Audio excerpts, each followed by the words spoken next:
Oh, I love poems. Whether it's Robert Frost's The Road Not Taken or Invictus by William Ernest Henley, I also think that Dreams by Langston Hughes was one of the best.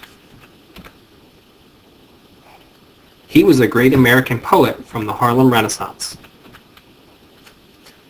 No, no, no. Did you pay attention in school at all? The Italian Renaissance took place from the 1300s to the 1600s. The term Renaissance is Italian for rebirth. Anytime the word Renaissance is used, it's used to describe a period of cultural activity. Yeah, artists, sculptors, painters, things like that.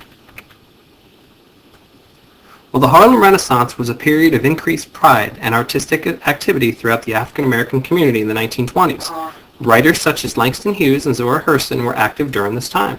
Famous music clubs such as the Cotton Club and Apollo Theater were popular destinations as well. That's correct.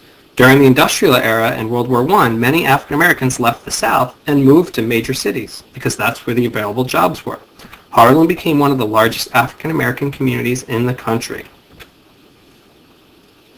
Well, African Americans across the nation were having a difficult time during the early 1900s. The KKK was making a comeback, and there was a lot of tension when soldiers returned from the war and wanted their jobs back. This artistic movement that began in Harlem inspired many of these African Americans.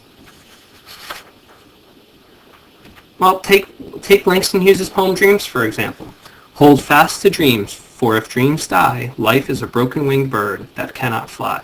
Hold fast to dreams, for when dreams go, life is a barren field, frozen with snow. He was trying to inspire people to keep their dreams alive. Musicians such as Louis Armstrong and Duke Ellington used jazz music to make others happy and upbeat. Absolutely. You could even make the connection to Martin Luther King Jr., who led the civil rights movement over 40 years later. Remember, segregation was still legal during this time. The Harlem Renaissance was a source of pride for many African Americans. Okay, here's your last, fourth, and final clue. Has over 5 billion lights. And your picture? That should be an easy one.